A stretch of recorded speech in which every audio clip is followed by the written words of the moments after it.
Welcome to the Undisputed podcast. I'm your host, Jenny Taft. This podcast is the full show from today's episode of Undisputed from start to finish. They've got a busy slate, so Skip, Shannon, let's get to it. Welcome to Undisputed. We are live from LA. I'm Jenny Taft here with Skip Bayless and Shannon Sharpe. Good morning. Happy Memorial Day. Great to see you guys. The prop store was closed. No, it was not closed. I guess New Balance got next. I guess LA is Kawhi Town. Oh, how quickly the tables have turned. I have no idea how my Clippers won those 2 games in Dallas, but I do know how your Lakers lost to the Suns at home yesterday, and we're about to talk about that, aren't we? Man, Thank you, Kawhi Leonard. I knew something was up when you told me you could take all the props you want on You Monday. can have them all, and you got none. I got none. I do feel like we Zero. jinxed it a little bit, Nada. Shannon. We jinxed it. We talked about You the did. props, and yes, Skip, you said it. The tables have turned. We have so much to discuss today. We're also going to be honoring Memorial Day all show long. We're going to hear from troops from around the world. We're going to talk about the holiday, what it means to us as well, guys. But yes, should we begin by discussing what we saw over the weekend? Because the Suns, yes, the Suns beat the Lakers last night, evening the series at 2 games apiece and taking back home court advantage. But the biggest concern for LA is Anthony Davis, who was already dealing with a sprained left knee. 48 seconds left in the first half. AD missed a layup. He landed awkwardly, grabbing at the inside of his left leg. He was ruled out for the rest of the game with a strained groin here. So, Shannon, scale 1 to 10, how much trouble are the Lakers in right now? Oh, I'm going to say it's a 5. You know, Skip, momentum is like weather, and it can change rather quickly. We've all been somewhere. If you lived in the Southeast, it's a nice day and a thunderstorm will pop up. If you live somewhere where there's altitude, you'll be a nice day and all of a sudden a snowstorm pops up. And considering, you know, how prepared you are for those, they could be very, very bad for you. This could be very bad for the Lakers because the thing is with Anthony Davis, and maybe, Skip, the groin was bothering him from the beginning because he wasn't as aggressive in the 20 minutes, you know, first half 20 minutes as he was in games 3 and games 4. So you kind of noticed something was going on. Now, I felt the knee was bothering, and I just think the thing was in game 3, he had so much adrenaline going. It was going really well for him. He just played through it. But you can tell when he came down on that knee, Skip, the end of the first half, it buckled pretty good. And I was really surprised. I was too. That he actually stayed into the ball game. Well, I thought it was the knee again. Right. But when he went up and missed the layup, and I was like, uh-oh, here we go again. Skip, the Lakers, and I think too many times we see teams, they're at home, and they're relying on the crowd to get them going. And we see this, be it basketball, I don't know how much home field it plays in baseball, but you see that in hockey. You see that in football, Skip. The crowd going to get us going. Well, you need to get yourself going. And I don't think the Lakers came out with the energy that I thought they needed to come out with because this was a hungry ball club. They knew, and for the mere fact that Chris Paul says, nah, because the coach wanted to hold him out. And he said, nah, coach, give me a chance. And if I look like trash, take me out, but at least give me an opportunity to go. Chris Paul know he didn't want to go down 3-1. And if this is going to be our last stand, I want it to be with me in the ball game. Yep. But I just thought the Lakers didn't play with the energy and the aggressiveness that they needed. AD had, like I said, 6 points, 2 from 9, 0 for 3 from 3, 4 rebounds in 20 minutes. Skip, the Lakers need to come to the realization. Statistics bear it out. They're not a good three-point shooting team. They're one of the few teams that play conventional. They play with a center that does not shoot threes. They play with a 4. They play with a 3 and LeBron. They are a big frontline shooting team. They can't play like some of these smaller teams because that's not how they're built. Skip, you can't get up. You can't shoot 43s when you're 24th, 25th in three-point percentage. That doesn't work. You're not going to win very many games. In the month of May, they've had 2 guys make more than 4 threes in a game. 1 in the past 14 games. And you get up 43s? Yep. Why? Dame Lillard, Steph Curry, some of these other volume three-point shooters, okay, I get that. Yep. But they don't have that on the Lakers. You got to play inside out. You got to play, make them double. And for whatever reason, they just want to come down and jack up threes. They turned the ball over far too many times, Skip. In the third quarter, 7 turnovers, 7 missed threes.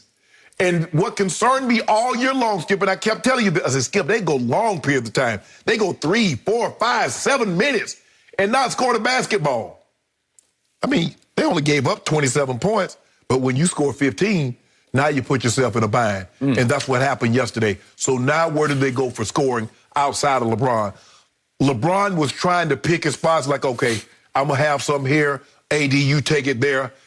Now with no AD and no guaranteed another 20-point score, because we saw Schroeder play really well in Game 3 and pull an MIA in Game 4. Kuzma, I kept telling you, Skip, it's not that, Skip, he's a good player, but he lacks basketball IQ. He comes in the game and immediately what he does, he fouls a three-point shooter. He doesn't have the nuanced understanding of the intricacies of playing the game of basketball. Yeah, obviously he's talented. He's in the NBA. He was a first-round draft pick. But the nuance, the little stuff that you would expect a player that wants to evolve and get better and better to understand, he doesn't have that. They're going to have to take care of the basketball, and somehow they're going to have to find someone that can give them 20-plus points to go along with LeBron. And LeBron knows now those big shoulders that he talked about so much, they got to carry. They got to be Atlas. He's going to have to carry the Lakers' world over the next 3 games. So, in your opening soliloquy, you barely mentioned LeBron James until your final thought. Yes. So, now back to Jenny's question, scale of 1 to 10, how much trouble are your Lakers in? I'm going to go low on this. I'm going to go all the way down to 2. You're right in the middle at a 5. I'm in a 5, yeah. I'm going to go little to no trouble because every day I have to sit over here. Every day. What happened? And get barraged with best player on the planet and GOAT James, GOAT James, GOAT James. How many times have you said GOAT James on this show? If I've said it 5, I've said it 5,000. It might be 55,000 over the 5 years that we have been on air here on Fox Sports 1. Okay. So given that barrage, that fusillade of GOAT James that I get over here, I got to set this bar way up here because we are talking about the GOAT and the man that you still proclaim best player on the planet. Right. Although when I got finished watching the Nets yesterday, I started thinking, man, that KD guy, he looks pretty best player on the planet to me, doesn't he? Well, did you see them other 2 guys that were playing alongside him? They didn't look too shabby. But he was clearly the best of those 3 yesterday. We're going to talk about Kyrie in just a minute here. Okay, given that stature, given that elevation, given that Mount Everest, Mount Olympus that GOAT James is on, according to Shannon Sharpe, shouldn't he just take over Game 5 by himself? Shouldn't he just come out and say, okay, that's enough. I got this. I got all of you. These shoulders were built this wide for this reason, for this night, this game, this time. So in other words, you're saying go Game 6 Celtics in the Garden. Whichever one of those you want to go. You can go Game 7 against my Spurs in 2013. That was pretty special. Yes. But there have been 3 or 4 of those in his career where you said, oh, that was a game. Right. That was a GOAT-ish game, actually. Games 5 and 6 against Golden State in the 3-1 comeback. You could do those. But this is huge for this year's Lakers because you have to say it's starting to feel a little do or die-ish, right? Yeah. Because of AD's status that we don't really know. They did, according to Woj, say after the game that he's day-to-day. Well, do you think he's going to play Tuesday night? No. I would not even attempt to play him Tuesday night. They have the shorter turnaround than the Clippers. At least Luke has got until Wednesday night, and that's a crucial extra 24 hours. Correct. We saw it with Chris Paul. You saw it with Chris Paul. It helped a lot. And I'll get to Chris Paul in just a moment, but do we expect AD to play? I have no idea, but I'm going to guess not. No. I'm going to guess not. What do I call him? AD always dinged. He's always dinged. It's always some this or that or this or that. And it's always different. It's always a different injury. It could be a shoulder, could be an elbow, could be a knee, could be an Achilles, could be a calf, could be a groin. Yeah. And now it's the groin. What did we see happen LeBron's first year in L.A. with a groin pull? Yeah. It wrecked his year, right? Yep. Kept him out about 5 weeks. Missed 20-something. Okay. 18, so could AD come back in 48 hours as opposed to 5 weeks? I doubt it. Could he be gone for the rest of the playoffs? Well, now that's a tall order. Rest of playoffs. Yeah. I think the thing is, Skip, can they win this series without AD? Yes. Can they go any further? I doubt it. I doubt it. Okay. So I believe that LeBron James owes his team an epic Game 5, a gem of the career type Game 5 back in Phoenix, because I still believe he is capable and they are capable around him of winning this game. But he's going to have to play much bigger and much more aggressively than he has so far. So let's look at his 4 games, cumulative 4 games against Phoenix so far. The first bad thing that I hit is he's 32% from 3. Well, you said their whole team's not a very good three-point shooting team. Well, he's jacked up 28, so he's 9 of 28. Right. You got to cut that down. You got to forget about that, because I do not think that's your forte. From the free throw line, he is 10 of 17 in these 4 games. That's 59%. That's pretty pathetic. But this is even worse for GOAT James, and I'm putting quotes around GOAT. In the 4 games, he has attempted only 4 a game. It's 4.3 a game. His career playoff average is 9 a game. 9 free throws a game, and he's at 4.3. Too much on the perimeter. Okay, too much perimeter. Too many jacked up threes. 9 of 28, 32% from 3.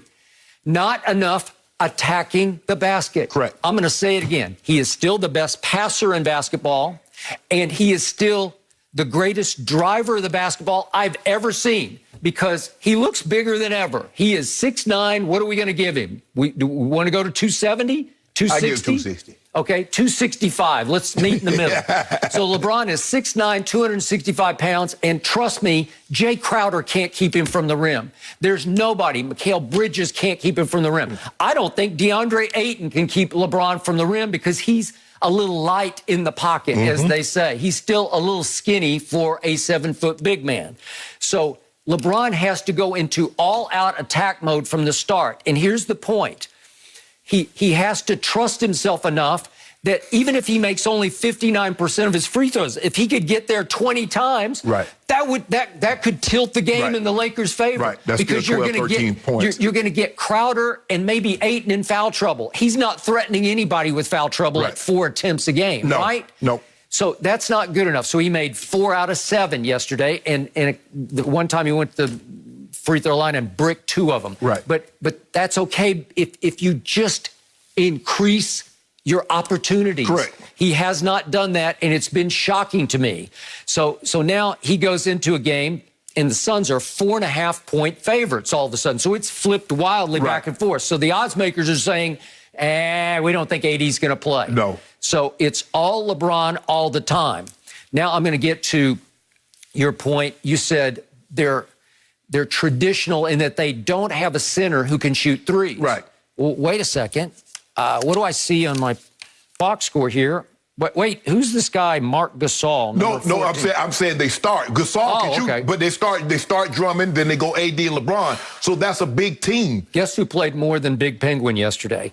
Gasol. Mark Gasol. Guess who played 0 minutes in the 4th quarter? Big Penguin. Or as I call him, Kareem Abdul-Drummond. But see here. So they just said no. And by the way, Gasol made 3 out of 5 threes. That'll work. Skip, he gives you that, but the problem is that they put him in the high pick and roll, and because he's so slow-footed, guess what happens? Either Booker or Chris Paul is 4 foot from the basket, or DeAndre Ayton is dunking the ball on somebody's head. Okay.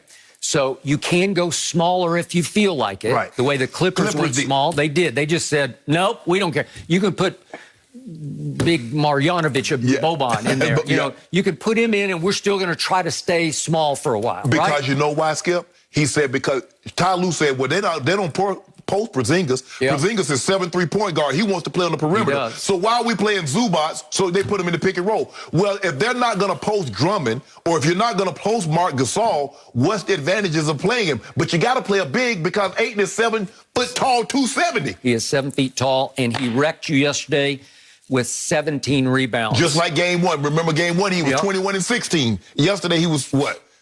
17? What? No, he was 14 and 17. Yep, 14 and 17.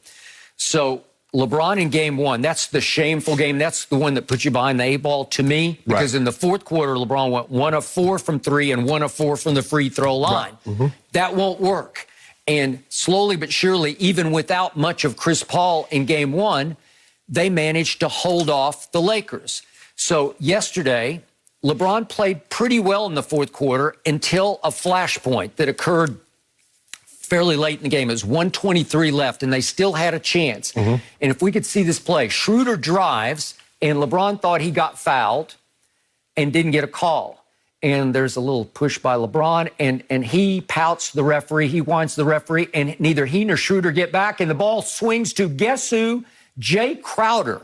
And of all the players who he's afraid of LeBron James. Right. LeBron's clowning him in game 3, right? That we talked about last Friday. And what happened? The ball swings to Crowder and he makes the dagger shot. Well, it was a lot of it, Skip. We saw a lot of that. We saw LeBron get a dunk yesterday, and everybody's celebrating. And Mikal Bridges is in the corner, shoots a 3. We saw Kuzma lay the ball up, and he sprawled out there like he won the Academy Award, and they lay the ball up on the other end. Yep. Let us celebrate that. Let the people in the arena, let the people at home celebrate you. Get your butt back on defense, Skip, because they're telling you, make or miss, let's push it. They know you like to play slow. You're not an up-tempo team. LeBron loves to control the pace. So every chance any team gets against the Lakers, what do? They push it because they know they're a big team. They are a slow team. So you're going to have to make or miss. You're going to have to get back, Lakers. But these turnovers, Skip, they had 15 turnovers yesterday. Caruso and LeBron had 10 of the 15. They did. 7 of them came in the third quarter. When you go 0 for 7 from the three-point line and 7 turnovers, you're going to lose more times than not. Because Chris Paul was in complete control yesterday. He had 9 assists with 0 turnovers. By the way, LeBron had 6 to Caruso's 4. Right. Okay. So that brings us to Chris Paul. I was a little surprised that he brought up in the on-the-floor post-game TV interview that his coach, Monty Williams, wanted to sit him for the game. He wanted it known immediately, publicly, that his coach said no, and he said no to his coach. Well, how do you get away with that? Was he trying to say, I have the final say here? It was a little surprising that he brought it up because I have nothing but the utmost respect for the coach of the year, Monty Williams. Skip, remember I said I thought they should not play Chris Paul on Thursday and save him for Sunday. That's what I was thinking. All right, well, apparently his coach was going to save him for Tuesday. Right, he was like, he was doing it the opposite. Yeah, I don't know why Chris brought that up either because it makes the coach wanted to bench me, but I was like, nah, I'm playing. And it put Monty in a bad situation. Yeah, it does. When he had to answer and he said, I didn't want to play him, but he said, give me a shot and see if I can go. And he looked okay from the start, but not great until the second half. What was the halftime? They were up 4 at halftime. Up 4. And then here he came in the second half. Chris Paul, playing with quote-unquote one arm, suddenly looked like Chris Paul again. He looked like mid-range that good. guy.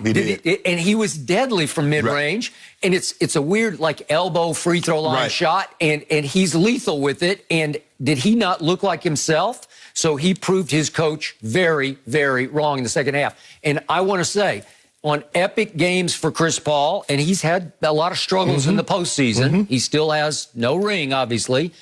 That was as good as it got. In the second half, at LeBron James, and obviously they've never played each other in a playoff series, he rose and shone, and he was, to me, the best player on the floor in the second half with, quote-unquote, one arm that looked like it was pretty much back. Well, the thing is, Skip, obviously, Chris Paul is a great mid-range shooter, and he's okay from 3, but yesterday he was 0 for 3, so you might need to push him out and try to keep him away from that perimeter.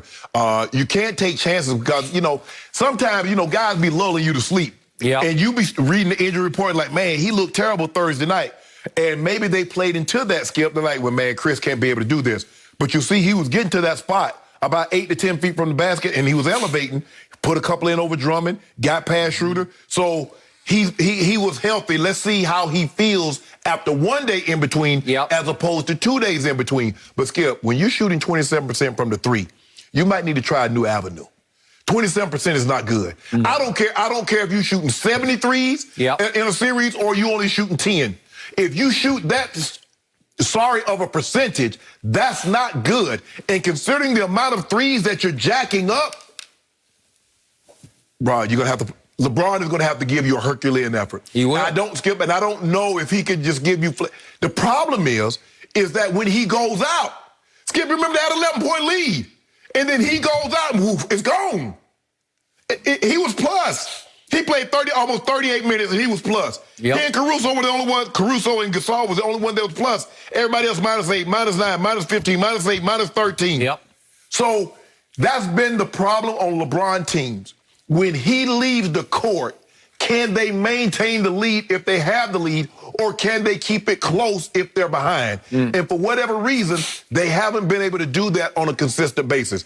They're going to have to play the supporting cast. I'm not concerned about LeBron, but the supporting cast is going to have to play one of their better games, minus their second best player in AD. Okay. I believe that your team should win Game 5 and will win Game 5. But to do so, LeBron's going to have to be 2015 LeBron. He's going to have to be that guy in Games 1, 2, and 3 against Golden State when he was completely shorthanded. Well, Skip, you do realize he took like 34, 35, 36 shots. It's the best I've ever seen him play, and he's going to have to approximate that. Right. Because you know and I know it's going to be crazy at Phoenix tomorrow night, but they still, he has still played almost 40 more playoff games than the entire Phoenix roster. Right. So Chris has played a lot of playoff games, but nothing like LeBron has played. Crowder's been in a few. He's been in a few, but it's LeBron. It just dwarfs them in playoff experience and stature. So now he's got to rise and he's got to shine. He's got to be that guy you keep telling me he is. So if you're Frank Vogel, how do you start? With no AD, do you start Gasol and not play Drummond? Because you got to go with a big to deal with Ayton. Because if you don't, Ayton will have 30 points and 20 rebounds. Or he might have 20 points and 30 rebounds. So you got to have a big to battle him. Okay. But or do you start Gasol? Speaking of playoff experience, I would start Gasol. Okay. It just feels better. It looks better. Drummond hasn't been playing much in fourth quarters anyway. Just flip it around and go first quarter and see if you can establish a lead that you could hang on to. Well, Gasol's going to have to make the three, because unless he makes the three, Ayton is not going to come up from under the basket. Well, so you got to have to make him pay so LeBron can have a lane, because if you don't make him pay, he's going to be there to challenge LeBron at the rim. Yeah, I don't think Gasol is half of what he used to be when he was Defensive Player of the Year. Right. But I do think he's better than Drummond, and I think he'd give him a better chance just on savvy and experience and feel than Drummond will. Well, I can't. There's one guy, KK. I can't count on him. I don't know what to say about him. Okay, and you don't have KC3 at this point. Maybe he'll bounce back. Well, Skip, that hurt us a lot too, because he was doing a great job on Book, because he was forcing him to be less efficient. I agree. That's what hurt him also, Skip. They got into foul trouble early. Not really foul trouble, but it slowed the game. They get the lead, and here come Book right back. And but he still hasn't hurt you. He's 5 of 14 and 1 of 5 from 3. Yeah. He's a poor three-point shooter. He can't shoot you out of the gym. No. Nope. No mercy. Hi, I'm OS1 Mills Parker, currently stationed in Pearl Harbor, Hawaii, from Birmingham, Alabama. I would like to give a shout out to Birmingham, Alabama, and my family and friends back home. I love and miss you. Thank you so much for your service. Thank you for that note. And before we get going, I wanted to hear from you guys on what Memorial Day means to you. Shannon, start with you. Well, we get to enjoy this day because so many men and women paid the ultimate sacrifice many, many years ago. And so many men and women today currently serving domestically and abroad pay the ultimate sacrifice and fight diligently every single day. So we get an opportunity. Many people are off today, sitting at home, cooking out, swimming, because of the young, brave young men and women that pay the ultimate price. So thank you for my family, FS1, and my true family. Thank you again for what you do for this country. Thank you for saying that. And let me quickly go old school to remind everyone, it wasn't that long ago, shortly before I was born, this country was under threat from both Europe and the Pacific in World War II, from countries who wanted to take us over. And many, many men and women gave their lives to keep us free. So we want to thank all of you who have served or are serving this country. God bless you on this Memorial Day. We remember you. Thank you.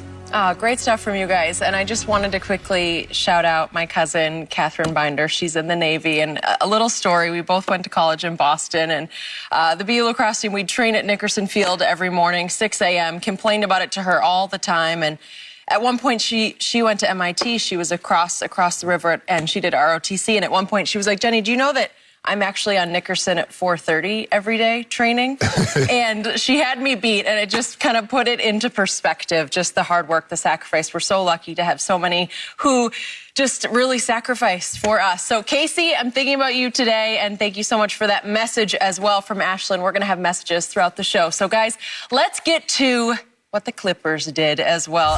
The Clippers came to Dallas, trailing 2-0, and now head back to LA with the series tied and home court advantage reclaimed. Kawhi led the way with a game-high 29 points, and LA looks like they have cracked Dallas's code after they held the Mavs to a season low in points. And after the game, Ty Lue said, quote, "We still haven't done anything yet." Meanwhile, Rick Carlisle and Luke said Luka Doncic is, quote, in pain after he played through a strained neck for a second game and finished with only 19 points. You can almost sense that from him. So, Shannon, what is the biggest reason for the Clippers turnaround here? Well, Kawhi Leonard and Paul George were unbelievable. Kawhi's been spectacular, Skip. He's 24 of 32 from the field. He's 5 of 8 from the three-point line. He's just been spectacular. I don't know if I've seen Kawhi Leonard play this good. If you look at Kawhi, there's not a stretch in playoffs, even if you go back to Toronto or San Antonio, where he's played this good. Agreed. The way he's playing now. Never seen this Kawhi. And then Paul George has been spectacular along with him.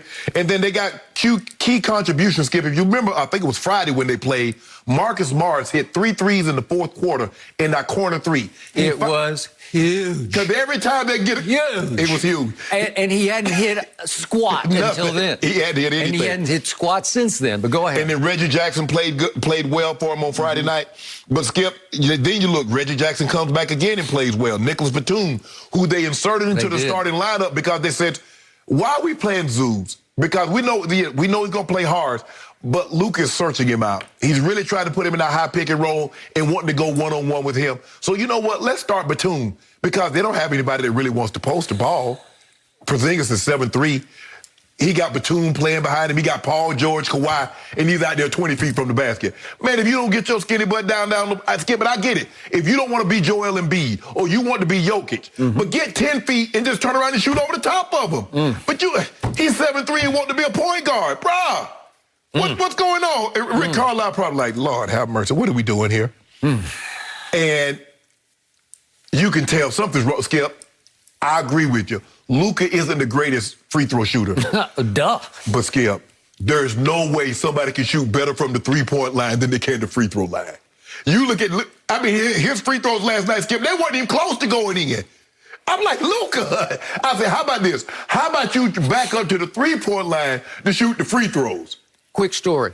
I'm watching with my wife, Ernestine, who's really gotten into basketball, and she turned to me in the fourth quarter and said, hack a Jordan. And I said, hack a Jordan. And she was saying, like, hack a Luka. You should start fouling him, put him on the line. You should. This is Luka Doncic. And I said, you know what? Maybe you're right. And, Skip, he was spectacular Friday night. 15 of 28, but 7 of 13. How do you, Skip, he's 7 of 13 from the three. He's 7 of 13 from the free throw line. Never, ever, ever seen it before.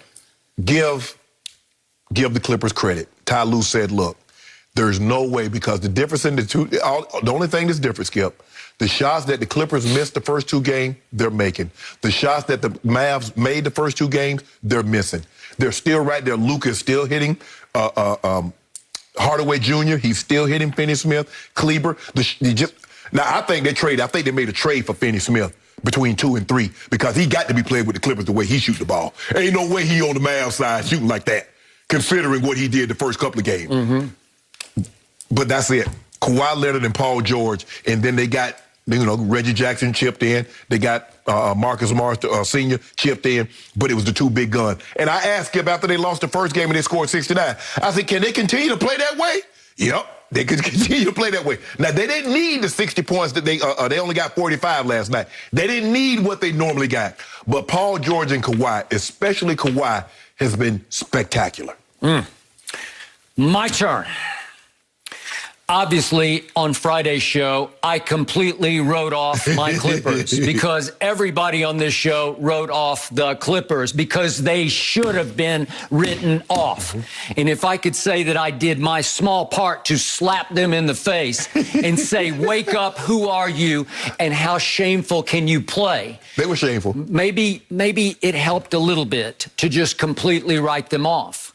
Yet, I got to tell you, in all my years watching the National Basketball Association and playoff games, dating all the way back to 1976 when I started to cover the Lakers here for the LA Times in Los Angeles, where we sit, I've never, ever seen a stranger, more bizarre, more surreal game than Friday night's game. Oh, yeah. I am still shell-shocked from Friday night's game, which I cannot figure out. And apparently last night, the Mavericks were still shell-shocked from what happened to them on Friday night. Because back to your point, Luka was mostly spectacular on Friday night. Am I right? Yes. I look at these numbers. He's 44 points, 9 and 9. 15 to 28, 9 and 9. Okay. Here's the point. On Friday night at home before a crazed sellout post-pandemic crowd in Dallas, featuring Michael Irvin and Dak Prescott, the home team Dallas Mavericks hit 23s, 20 of 39. So I checked on that this morning. 20 of 39. In the history of pro basketball, the history of the NBA, never in a playoff game has a home team made 20 or more threes and lost the game. Yep. It cannot happen, Right. but it did. And I can't quite make the box score compute because I'm still not sure how it happened. Because I'm going to remind you, early in the game, with 4:28 left in the first quarter, it's 30-11 Dallas. And Mark Cuban's up there in the stands going, we got this. And Steve Ballmer, they keep little cutaways to Steve Ballmer over on the baseline. I think he's about to explode, walk across the floor, and fire Ty Lue on the spot.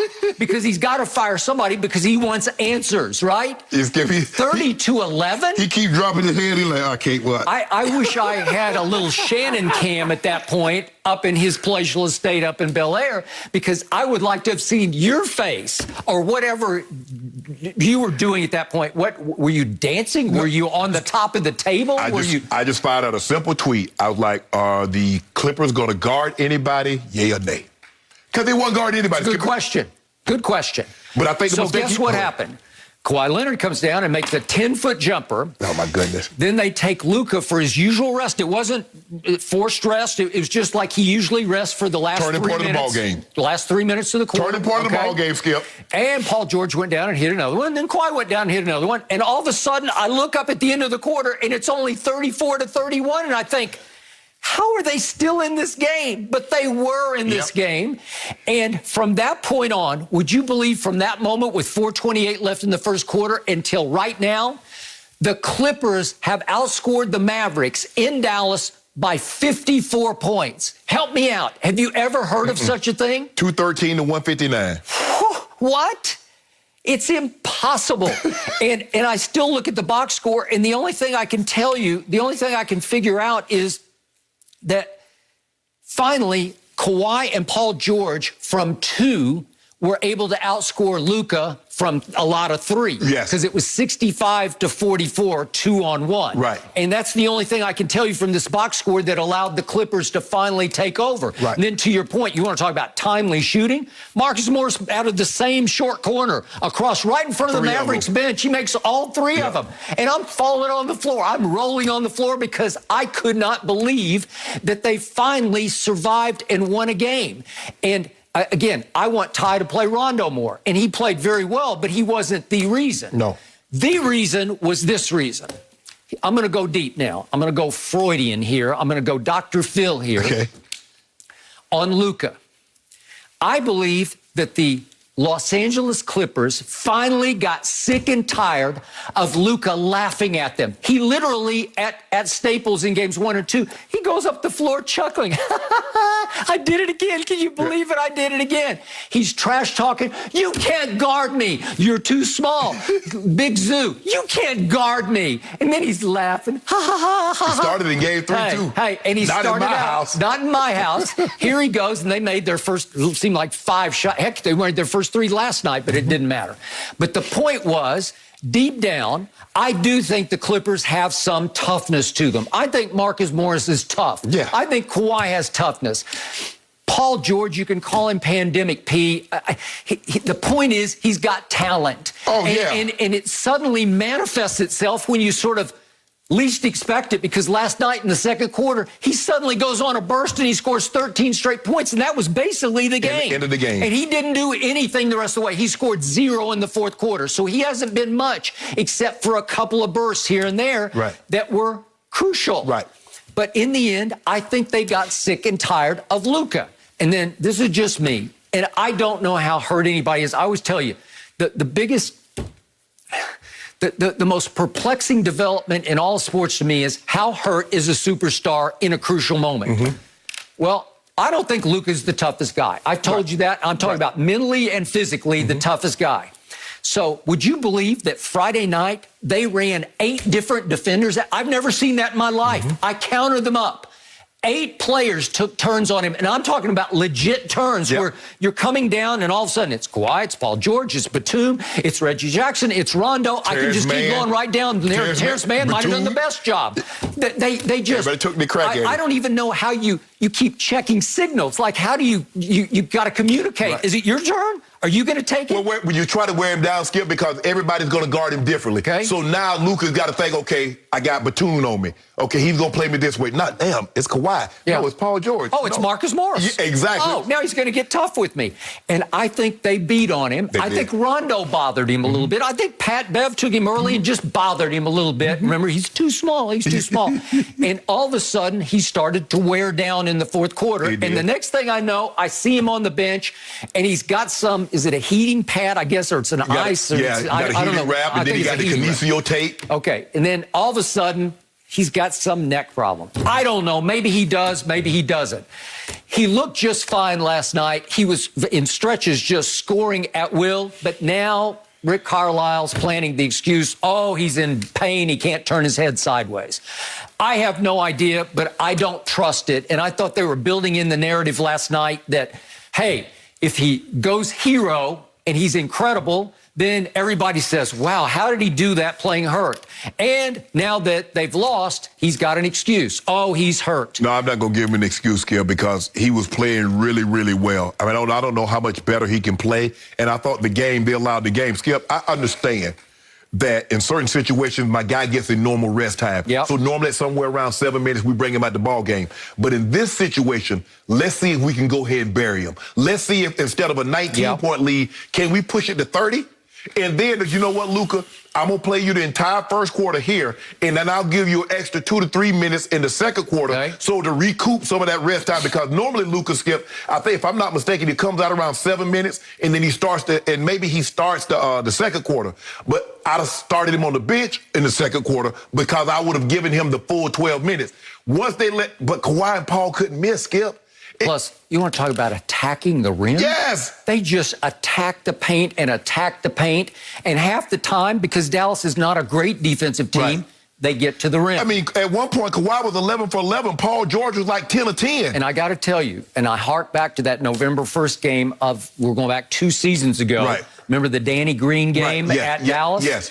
What were they doing? What did Kyle Kuzma say after the game? Whoever Luka was guarding, we went to him. Yeah. Well, trust me, Kawhi and Paul George were hunting Luka. And when they got him, especially on Friday night, they just cooked him. Drove to the basket. Yeah, absolutely. Because anytime, Skip, anytime you got an offensive guy like that, Skip, I got to make you burn some energy on the defensive end. I got you.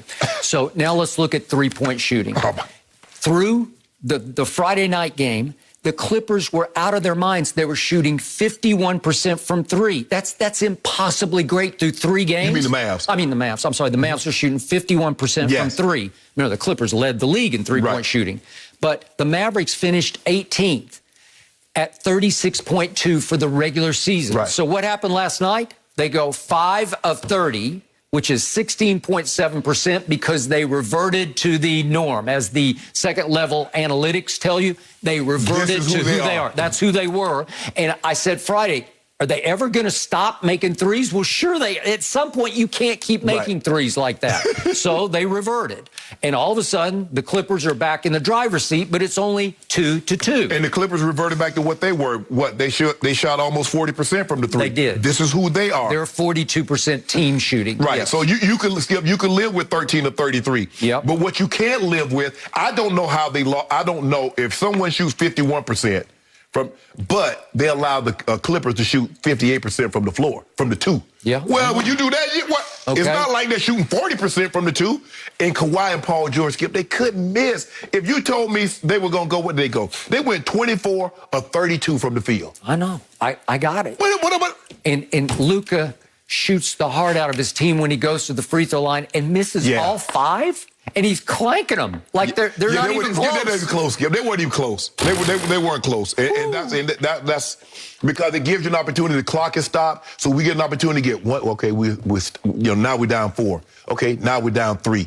Okay, now we can get back. But boom, boink, and we still down 5. It's like, damn. Okay, well, allow me to put a button on this by saying I am still concerned about Wednesday night back at Staples because this team has not shown me it can protect home court. I don't know, maybe the Clippers still want to stay in Dallas, Skip, the way they were shooting on those rims. I think they really enjoyed it. Yeah, it had to be something with the rims. I thought the rims had to be, they look like a peach basket. Because those Kawhi and Paul George couldn't miss, and neither could Luka. All right, something was working. We'll see if they can keep that going. I want to get to the latest, guys, with Boston and the situation, because Celtics fans, they showered Kyrie Irving with booze and language all game long yesterday. But as the Nets were leaving the court after their win, a fan threw a water bottle that nearly hit Kyrie. That fan was arrested on assault and battery charges and also received a lifetime ban from TD Garden. And when talking about the incident, Kyrie called it, quote, underlying racism and being treated like you're in a zoo. Shannon, what is your reaction to the latest here? I'm not surprised. I'm surprised that it probably would have happened Friday had Kyrie played as well Friday as he played last night, Skip. They didn't feel it was necessary because he didn't play particularly well, and they won the game. Kyrie was spectacular last night, along with James Harden, along with KD. Yep. And so, you know what? And maybe the fans saw what he did to the logo at center court, Skip. Yeah. Maybe the fans saw that.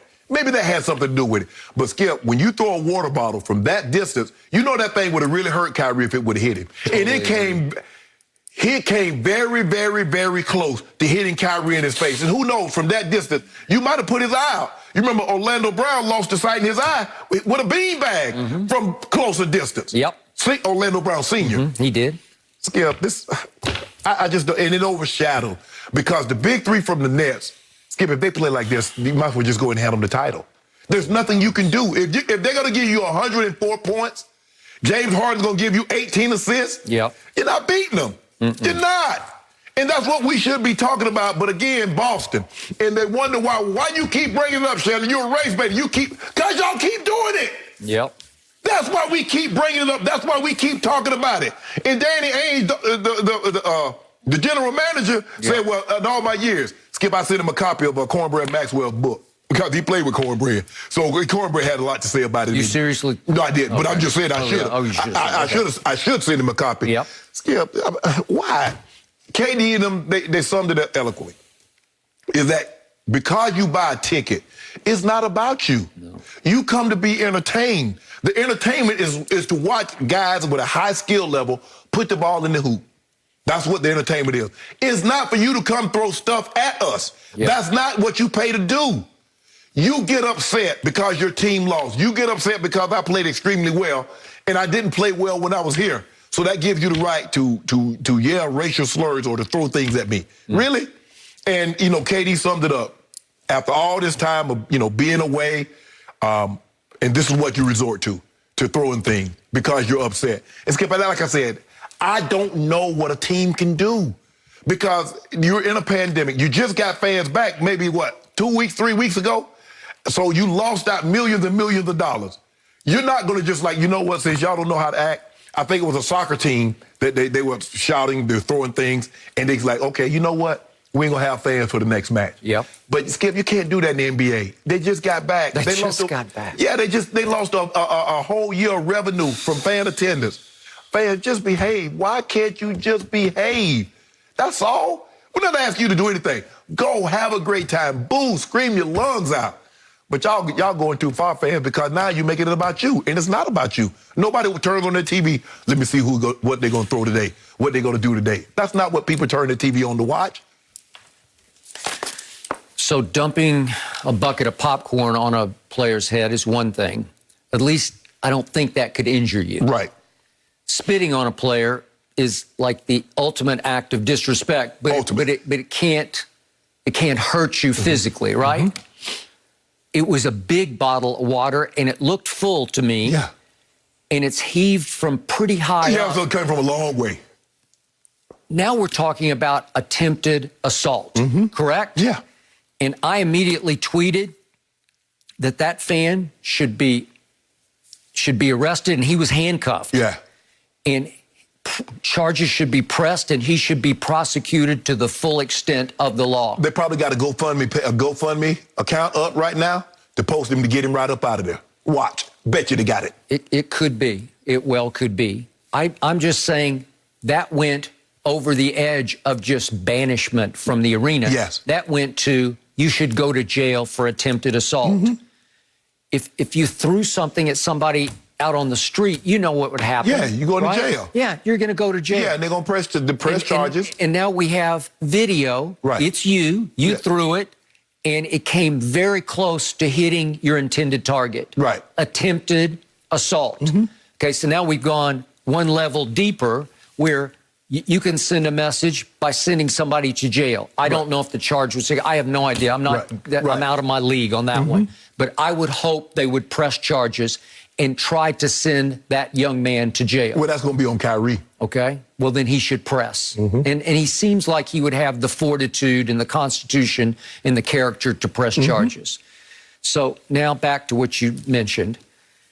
At the end of the game, it was unnecessary to me for Kyrie to go out and stomp on the leprechaun logo, right? He bought a T.O. skill. You remember how T.O. celebrated? If we could, did we show it? You know, he just comes out and I don't know. Look,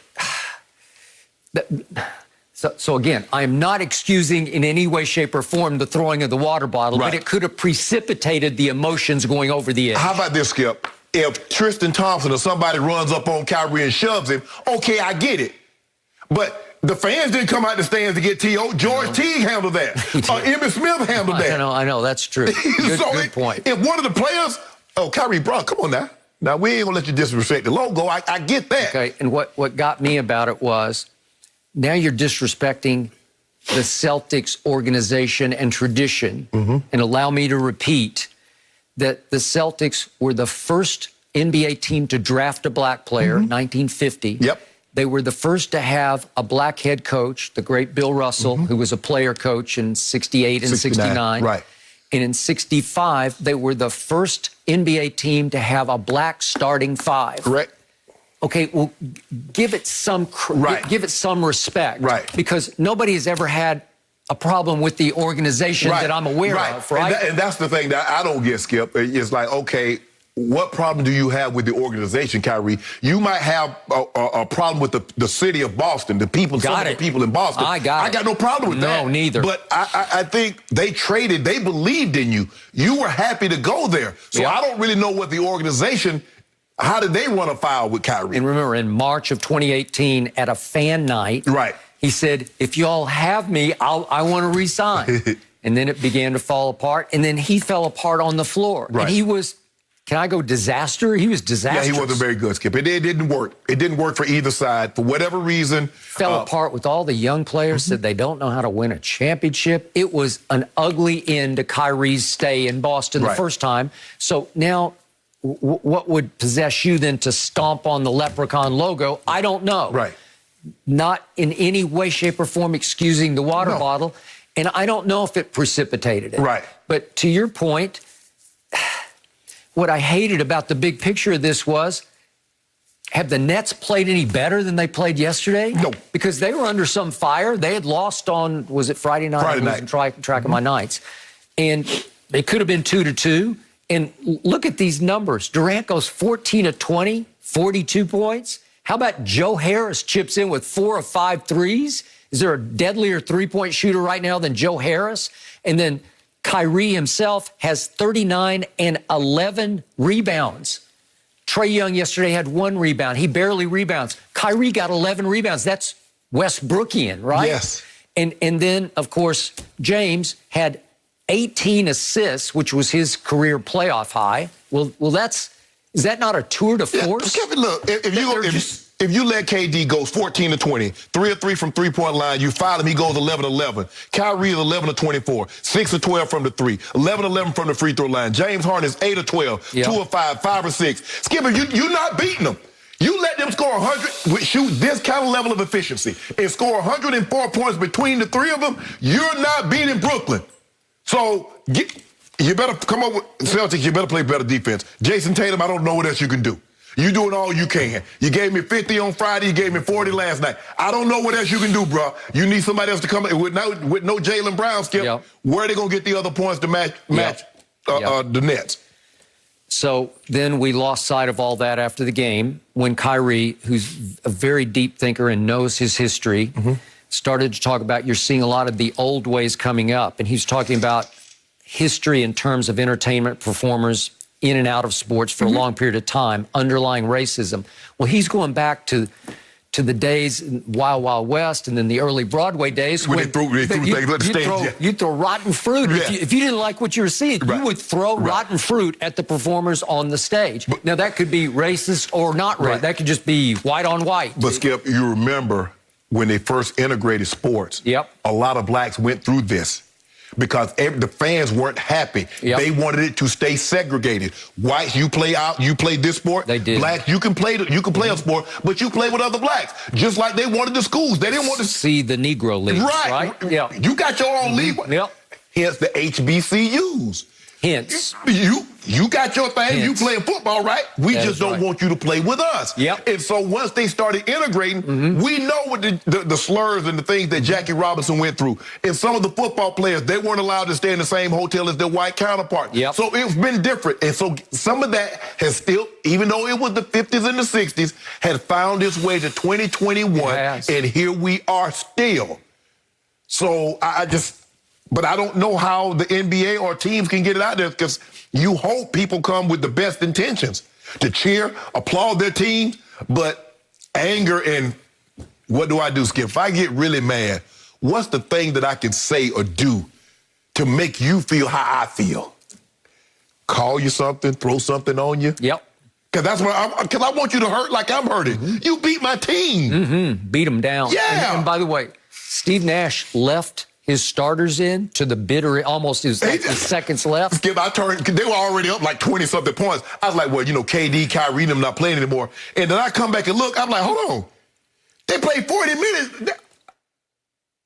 They were rubbing it in. And I don't know if Steve wanted to take him out and Kyrie said, no, we're going to stay. Yeah, they sent the message on that one, They Skip. did. Because ain't no way, Skip, in a game of this magnitude, the guy's supposed to play 40 minutes. No. They was up like 25 points at one point. But they look good. But unfortunately, Skip, it got hard. We had to start talking about something that really should not have no part of the ball game. Yeah, it's frustrating. It's disrespectful. And I thought Katie's words were really important. Now, he said, look, I understand these fans have been cooped up. They're angry. They're on edge. But you got to have respect for the game, respect for these human beings, and respect for yourself. And that's what it comes down to. And I hope we are done with these discussions on Undisputed because as fans, we got to be better. No mercy. Well, the Suns beat the Lakers last night, evening the series at 2 games apiece and taking back home court advantage. But the biggest concern for LA is Anthony Davis, who was already dealing with a sprained left knee. With 48 seconds left in the first half, AD missed a layup, landed awkwardly, and was ruled out for the rest of the game with a strained groin. And after the game, LeBron said this: these shoulders were built for a reason. If it takes me putting some more on top of them, so be it. Win, lose, or draw, I am ready for the challenge. Ooh, how about that quote? Fox Sports NBA analyst Chris Broussard joins us. Chris, can LeBron win this series without AD and those shoulders of his? I like LeBron's statement. I like his attitude, but those shoulders have been through 18 regular seasons, more playoff games than any player in NBA history, and they're 36 years old. So I say no.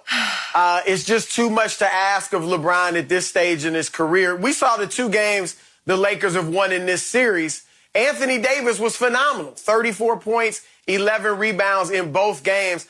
LeBron, without a second star, has not beaten a team this good since 2007.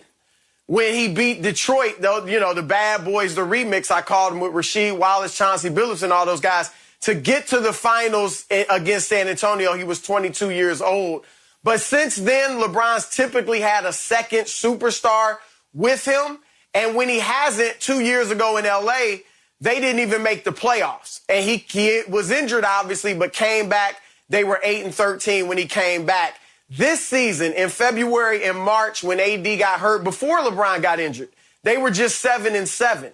So it's just asking a lot of LeBron against this team. Some first-round opponents you'll beat, but this is an odd year where you're facing the second-best team in the West as far as record.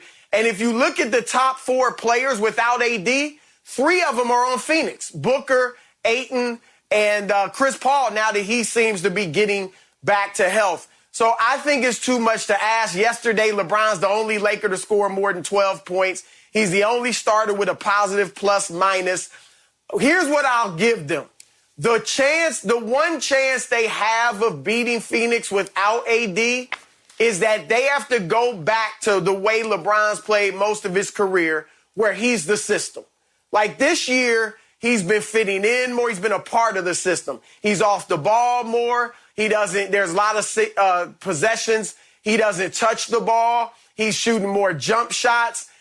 For them to have a chance, he has to go back to dominating the ball, bringing the ball up court, and creating opportunities for himself and his teammates. When he's the system, it can sometimes be a challenge when he's got a second superstar like AD, Kyrie, or Dwayne Wade. But when he's the system, it's the best way for them to play when he's surrounded by role players. And that's why he did it in Cleveland, and he made them a great team, even though they couldn't win the championship before he went to Miami. And he did it in 2015. Remember, that's why they gave Golden State a good series and took them to 6 games without Kevin Love and Kyrie, because LeBron was controlling tempo, controlling everything. I don't know if he can do it for 40 minutes at age 36 anymore. But that's the only chance they have of beating Phoenix without Anthony Davis. I agree, but the thing was that when he was in Cleveland, they understood their roles. Nobody thought they should have been an all-star. Nobody was trying to get max dollars.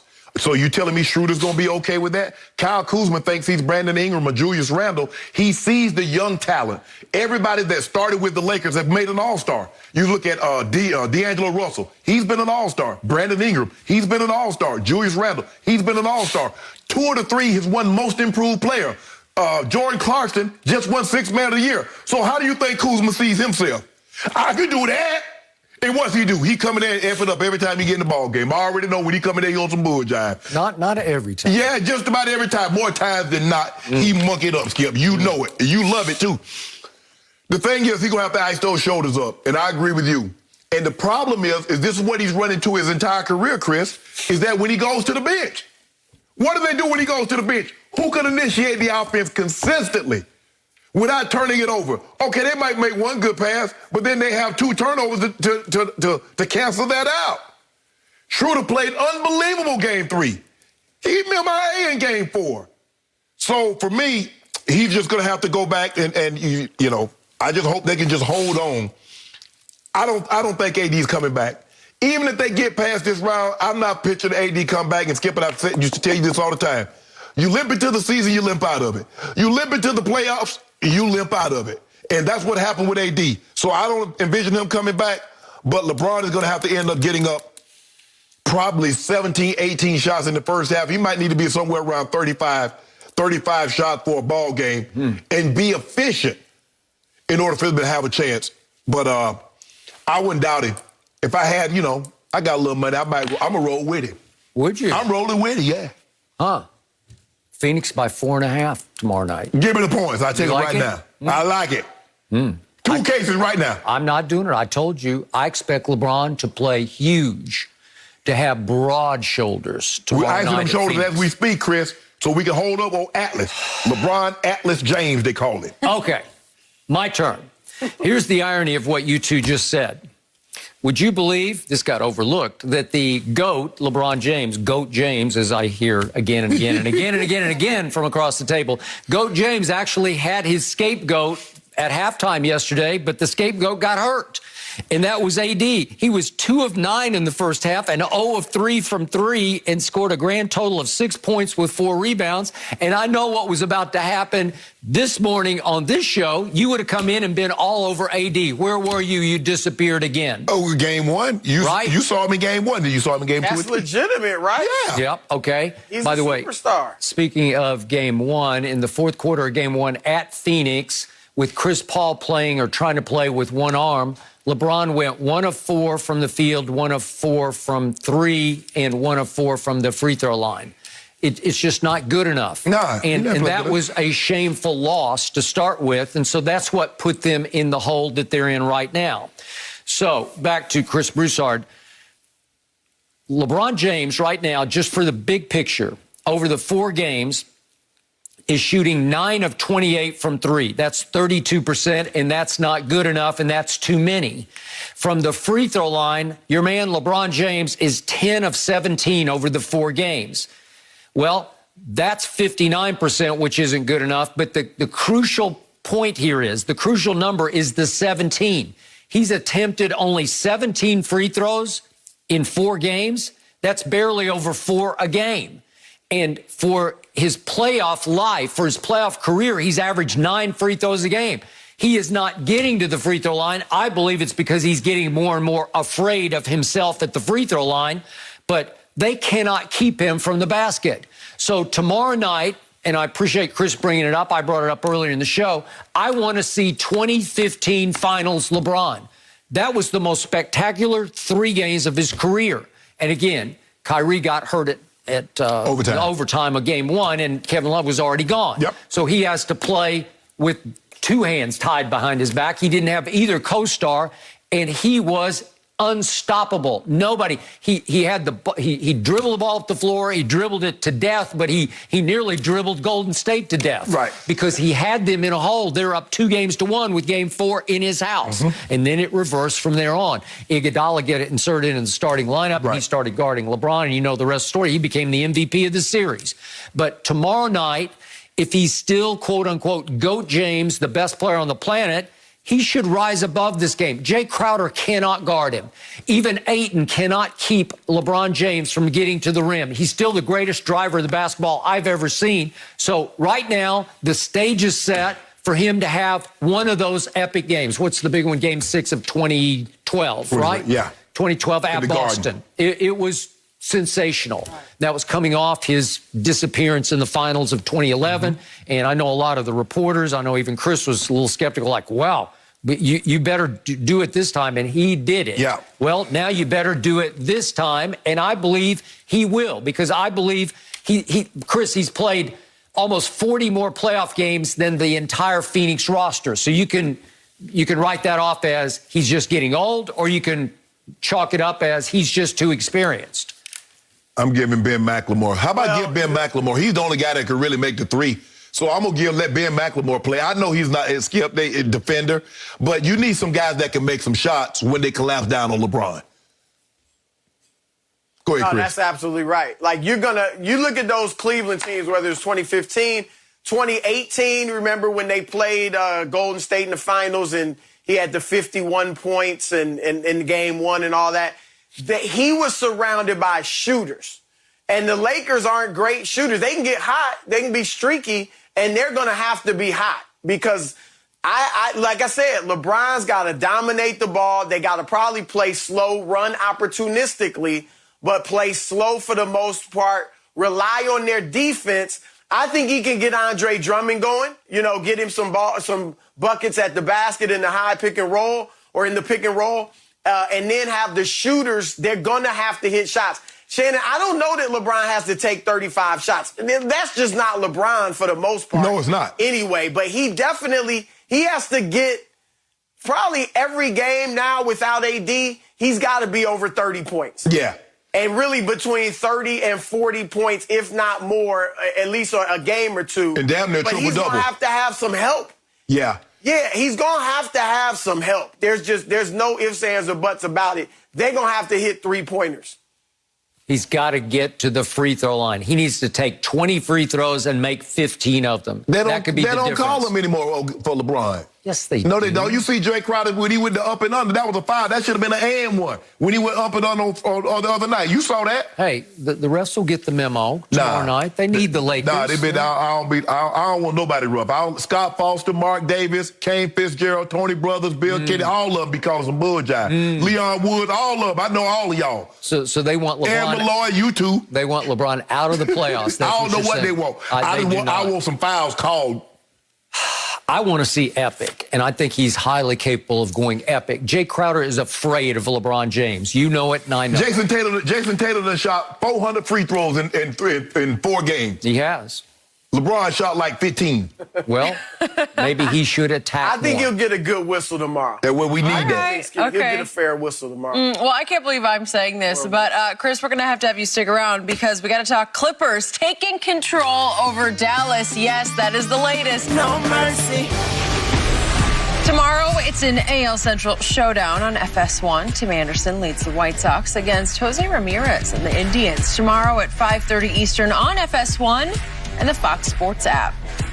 The Clippers came to Dallas trailing 2-0 and now head back to LA with the series tied and home court advantage reclaimed. Kawhi led the way with a game-high 29 points, and the Clippers seem to have cracked Dallas's code after they held the Mavs to a season low in points. Luka Doncic, who's dealing with a nerve issue in his neck, said he was terrible in the loss, finishing with 19 points and going 1 of 7 from 3 and missing all 5 of his free throw attempts. It's not good. Chris, how much was Luka to blame for the Game 3 and 4 losses? Well, Game 3, none. I mean, 44 points, 9 assists, 9 rebounds. He jumps on the Clippers early like he's ready to end the series because obviously if they win 3-0, this thing is over. And he has 11 points early in like the first 6 minutes. Rick Carlisle takes him out. They're up 28-11. In 3 minutes that Luka's on the bench, the Clippers go on a 14-4 run. They pull within 7, and it's a game the rest of the way. And then in the fourth quarter, Luka's got 10 points, 2 assists. He scored more points than the rest of the Dallas starters put together. His wingmen, Kristaps Porzingis and Tim Hardaway Jr. go 0 for 5 in the fourth quarter. So now, granted, he was 2 for 6 from the free throw line. And Skip, I'll give you this. He's a horrific free throw shooter. Like, all of a sudden, I mean, he used to be just mediocre at, 70%? Yeah, it was 70%. He's become terrible in these playoffs. He makes LeBron look like Steph Curry at the foul line. All right, so I'll give you that. But Game 3, I can't criticize him for that. Game 4 obviously didn't play well. We know he's got the neck injury. To his credit, he didn't blame it. So I'm not going to use it as an excuse. You got to play. If you're playing, you're playing. He has 19 and 6, whatever it was, 9 for 24 from the field. So he struggled. But here's the thing. They're not supposed to beat the Clippers. I have a hard time being critical of Luka in this series. They're 2-2 with the team that many people think has the best roster in basketball. You look at the roster, his wingman is Kristaps Porzingis. He doesn't have Paul George as his wingman like Kawhi Leonard does. He doesn't have a playoff Rondo. He does not have they're not supposed to beat the Clippers. So the fact that he's got them tied and a chance to win at 22 years old, it's hard for me to kill him. At 22, Larry Bird was struggling in the NCAA title game against Magic Johnson and Michigan State. At 22, Michael Jordan was leading the Bulls to a 40-42 record and the 8th seed in the East. At 22, Magic was winning titles, but because he had Kareem, he went to the team with the MVP. And only LeBron has done more because he took out that Detroit Pistons team at 22 years old in the Eastern Conference Finals and played San Antonio in the finals. But other than that, I mean, who's done more than this kid at 22 years old? So I get it. His free throw shooting's pathetic. He was bad yesterday. And, they're in a series now. But I can't heap too much blame on him because they wouldn't even be close. This series would be over if it wasn't for the heroics that he's already put on in games 1, 2, and 3. I agree with you. I mean, the first 3 games, the only thing Luka could do in game 3 is shoot free throws better. And I don't know how a guy has the same. He's 7 of 13 from the 3-point line Friday night. He's 7 of 13 from the free throw line on Friday night. I've never seen anything like it. I tweeted out he should maybe shoot his free throws from the 3-point line and maybe have a higher percentage, Chris, because I've never seen anything like it. And I agree with you. You go 44-9-9. And you got 2 other guys. All he needed was one other guy. Skip, you remember game 1 and 2, Hardaway Jr. came along with him. Finney-Smith, especially in game 1, came along. Porzingis hit some big shots. Kleba came along. All he needed was one other guy in game 3 to come along with him for a great ride, and they could have won this game because he would have had enough to offset what Kawhi and Paul George was doing. But what he didn't have that, and so they overshadowed. They got, 64, 65 to his 44. But Hardaway last night, 1 for 8, 4 points. Finney-Smith, 8 points. Like I said, I think they made a trade. The Clippers traded for Finney-Smith between game 2 and 3 because he's been terrible since. The difference in this series is simple as this, and Ty Lue hit it. The shots that we're missing, we normally make. The shots that they're making, Skip, they normally miss. Well, they reverted back. They became who they were the entire season from the 3-point line, and they got blown out. And so in order for them to win this series, Luka has to be otherworldly, and they got to knock down 60% of their threes. If not, they're going to lose because the Clippers clearly have the better team. It is now my turn. I'm going to say this one more time on this show. It is utter blasphemy from my partner, Shannon Sharpe, to call Luka Doncic Baby Bird. Oh, Baby Bird, yeah.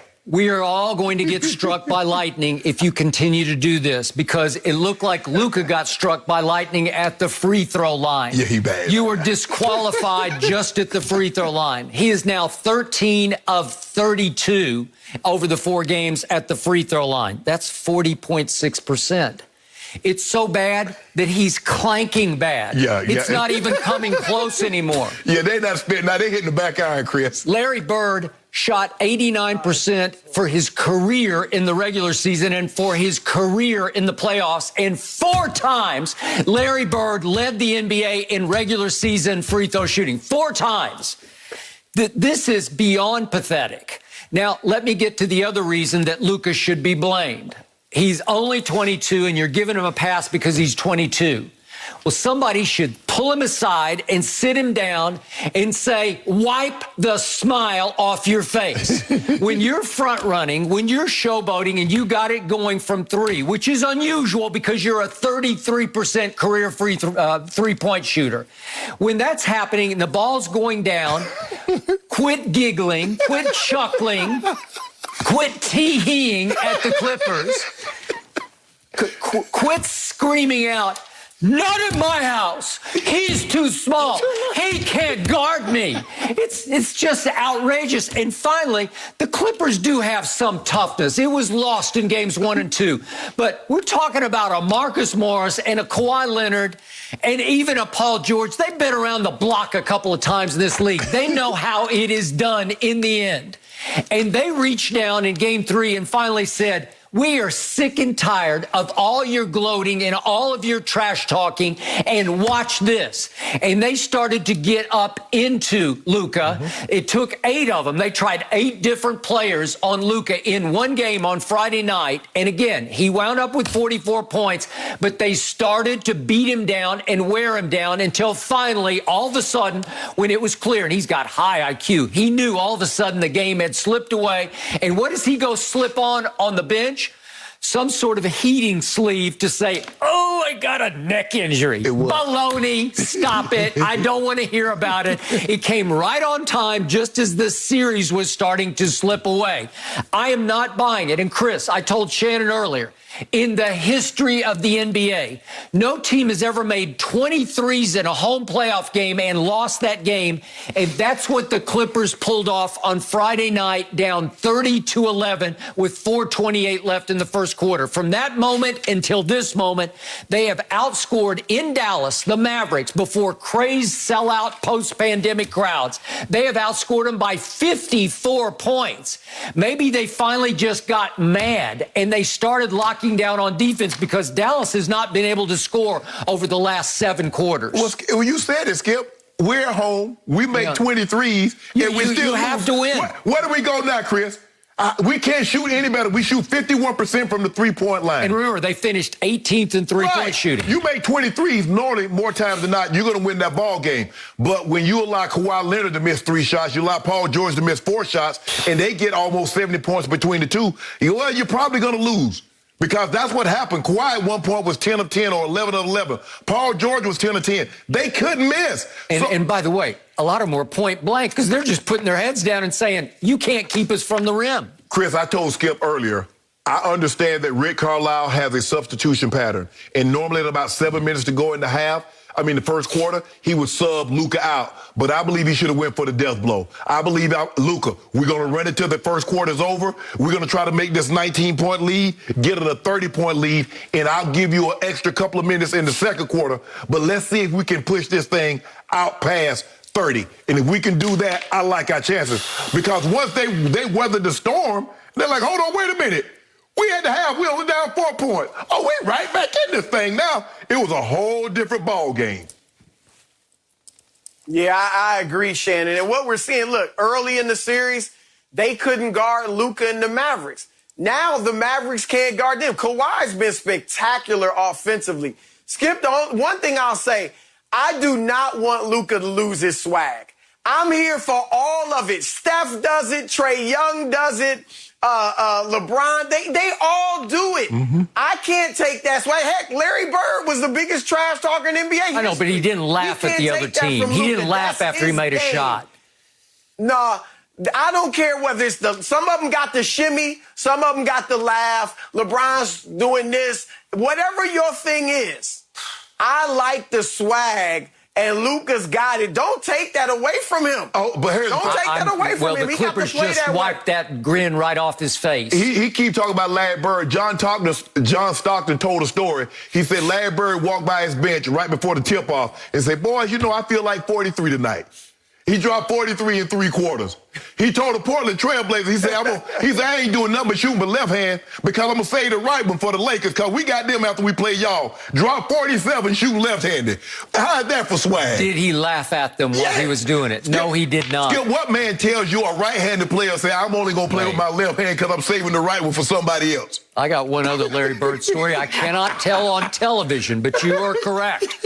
But in the end, Chris, you said was it Thursday and Friday, you said Luka Doncic has been the best player on the floor and will continue to be. And I think Kawhi just proved him wrong. Kawhi's making 63% of his shots and 48% of his threes. Well, you shoot like that, what you going to do? Kawhi, look, Kawhi's been criticized. I think all of us and others have criticized him. We want to see more. I'll give him credit. And the whole Clippers team, they've showed a mental toughness that I honestly didn't think they had. After seeing them in the bubble last year, after losing the first 2 games this year to Dallas, who knows, but maybe this will be a watershed moment for them. I don't think the series is over. I think, Rick Carlisle's a very good coach. I agree. He's going to adjust to what Ty Lue did, right? When Ty Lue went small, that's a big adjustment. Yep. Rick will adjust to that. So it's not over, but if the Clippers get through this and win a series where they were down 0-2 going on the road, maybe it'll be a watershed moment mentally for them, and, we'll see what they do going forward. All I know is Luka will be just fine on Wednesday night. Watch. Well, I hope so. 2 days off, it did miracles for Chris Paul, so let's see if it has the same effect for Luka, Chris. No mercy. Boston fans showered Kyrie Irving with booze and language all game long yesterday. But as the Nets were leaving the court after their win, a fan threw a water bottle that nearly hit Kyrie. That fan was arrested on assault and battery charges and also received a lifetime ban from TD Garden. And when talking about the incident, Kyrie called it, quote, underlying racism and being treated like you're in a zoo. Chris Broussard still with us this morning. Chris, what was your reaction to the incident and what happened with the fans of Boston? Well, first, I don't think Kyrie stomping on mid-court should even be in the discussion. People can take it as an insult, whatever, but he stepped on the leprechaun at mid-court. Now, I don't know if that sparked the fan or not. But the bottom line is that leprechaun, that's a photo. That's a logo. That's a cartoon. That does not in any way justify throwing a water bottle at a human being. That thing could have hit Kyrie in the eye, maybe cut his eye, and then he's out for the series or something like that. It turns the whole season for Brooklyn. So I saw some media members throwing that, well, but Kyrie did this, and that shouldn't even be a part of this discussion. I don't like to say everything is racial. Obviously, we got the history of this country, and we have the current situation where it's very racially charged right now. But one formerly high-ranking official in the NBA, he's no longer with the league. I'm not going to say his name, but he had a lot to do with the success and direction of the league. He told me this back when the Donald Sterling thing was going on. He said, and he was no longer with the league at that point, he said, everything's about race. He said, it's always about race when talking about the NBA. And I think he was talking about just maneuvering, having a league that is 75 to 80% African-American and a fan base that is, you know, especially those going to games, is overwhelmingly white. And so he said, everything has to do with race when it comes to this league. And so you look at these incidents, what we have, guys, 4 in the last few days. Yep. And the one that we didn't talk about, we had Trae Young, we had Russell Westbrook, white fans, black players, and then the one with Ja Morant's dad in Salt Lake City that came out over the weekend, T. Morant, where a fan in Salt Lake City said, I'll put a quarter in your back and make you dance for me, boy. Obviously racial. Now, to some of the fans' credit in Salt Lake City, they did step to the fan. And I don't want to paint all of the white fans with any broad stroke. Not even most of them necessarily. But I do think some of the white fans resent these black players dominating football and basketball. And I think, look, they love sports, so they can't just walk away from football and basketball and not pay attention. So they have to accept these black athletes. And the guy that threw the water bottle at Kyrie actually had on a Kevin Garnett jersey. Okay, so, but I think there's some resentment there. And then in these racially charged times, when they see these black athletes speaking out against racism, against police brutality, and things like that, I think that heightens the resentment. And I think there's a feeling of, man, you making millions of dollars. You making way more money than I'll ever make. What are you talking about racism? And I think that brings the resentment to a head. And so, again, I'm not exactly sure, of course, if this had anything to do with race, with this guy throwing the bottle. But that's a feeling. Okay, Kyrie voiced it. A lot of players feel that way. People in the league understand that dynamic. And so I think that is something that is at play, especially in the moment we're at now, where, you know, race, we're in a racially charged time in our country. Chris, I agree with a lot of what you said. I think the longest time, white America has pacified a lot of blacks by paying them more, and blacks have remained silent. But that's a thing of the past. You can no longer pay blacks enough money to keep them silent on issues like this, Skip. It started with Jackie Robinson. Muhammad Ali was really, because he was willing to risk his entire career to say, no, I'm not doing it. But you making all this money, bro. No, I'm not going to do it. And for the longest time, and see, sometimes they think, and I see this a lot, man, you give me X amount of dollars, you can say whatever, you can do whatever. And a lot of them subscribe to that theory. I should be able to call you whatever. I should be able to do whatever I want to you. You make $30, $40 million. I make little chicken feed. So I should be able to, it's like you go to a restaurant. Well, I pay your service. I will leave you a tip. So if you get my order wrong, I should be able to yell. I should be able to scream. No. Or if you're in retail, the customer is always right. Bull jive. The customer is wrong. And then don't be afraid to tell the customer he's wrong. Well, in this situation, fans, you're wrong. You don't pay enough money. There's no amount of money that you can pay that you should be allowed to come to a ball game and think you can say and do whatever you want to a player because you don't like his team, you don't like something he said, or he's beating your team. That is the problem, is that you feel because you pay. Because what do you hear all the time? I'll pay your salary. But out there used to, now you talking about madder than a hornet? When I'll pay your salary. Stop. Stop this, fans. This is ridiculous.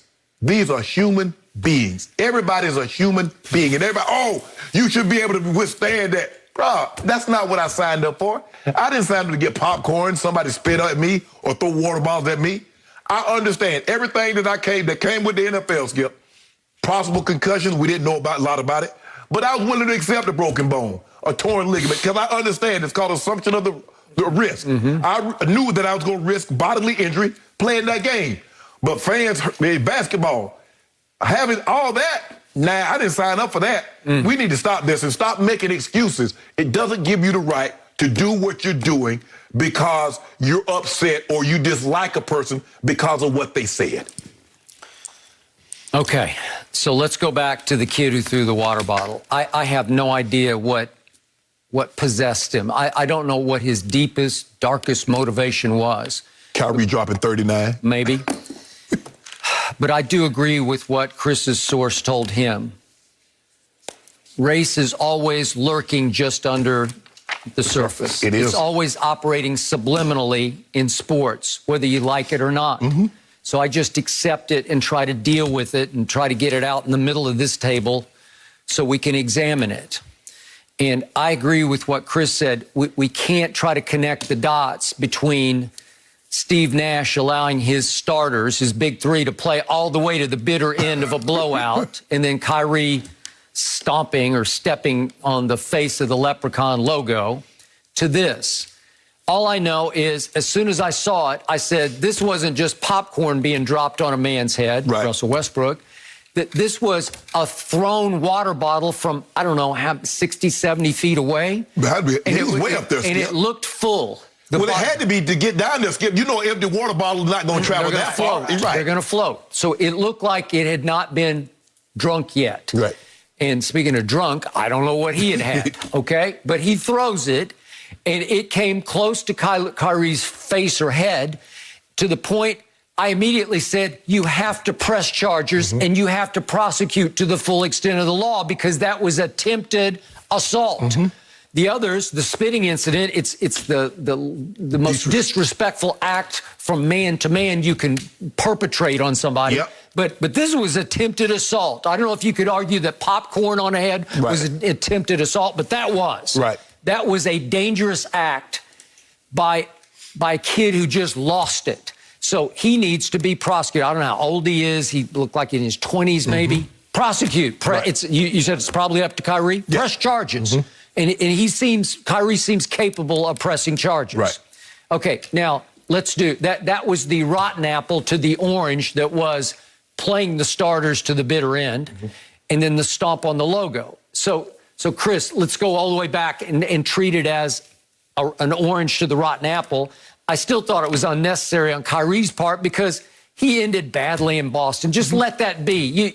You said March 2018, hey, if you all have me at a fan night, if you all have me, I'll resign here. And then it just fell completely apart. It crashed and it burned.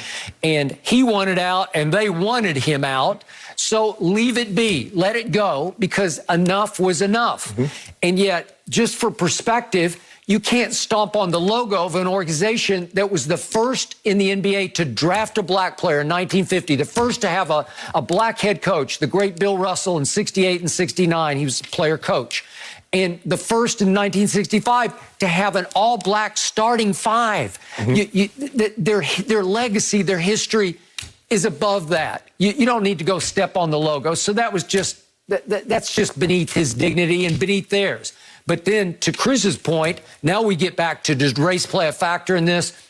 Very possibly it did. But Chris, the fans have acted like this since sports became segregated.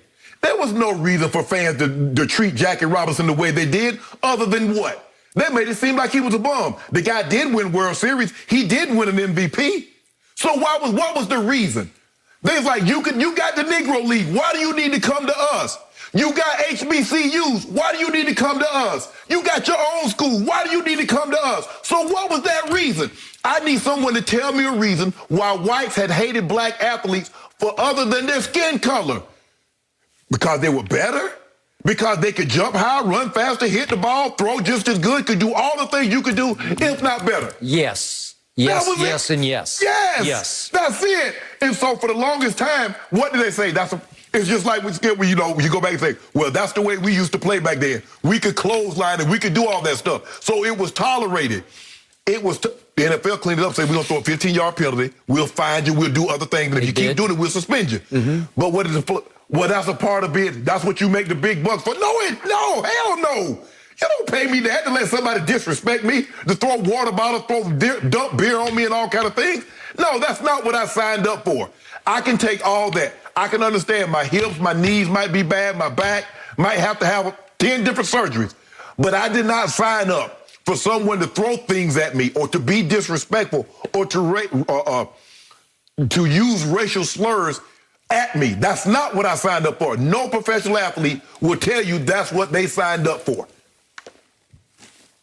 Well, look, we've talked about how this generation of athletes is different, with all the activism they've done.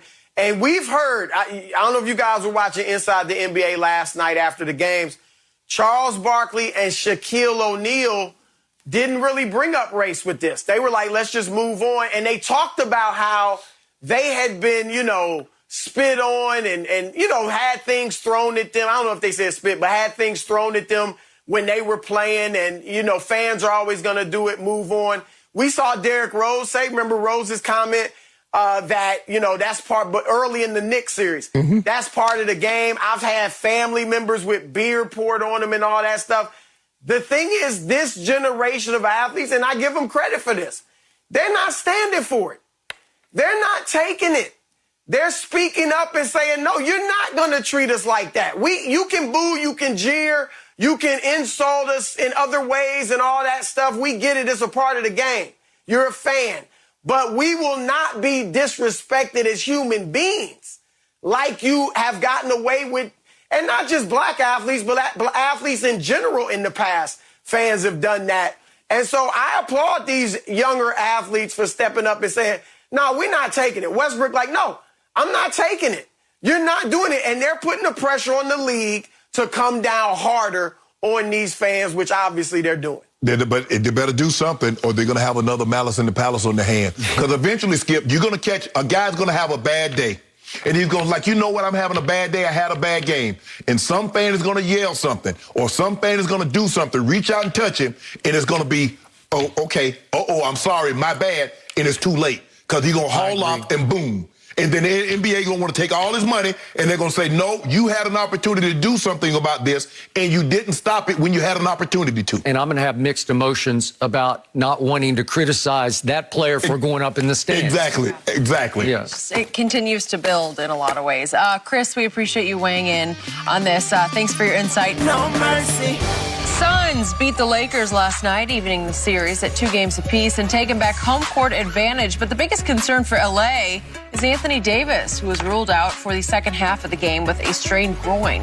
LeBron led the Lakers in points, rebounds, and assists, making him the oldest player in postseason history to do so. And after the game, LeBron said, quote, "These shoulders were built for a reason. If it takes me putting some more on top of them, so be it. Win, lose, or draw, I am ready for the challenge." He's confident. Shannon, please give LeBron a letter grade for the first 4 games. Skip, I gave him a C+.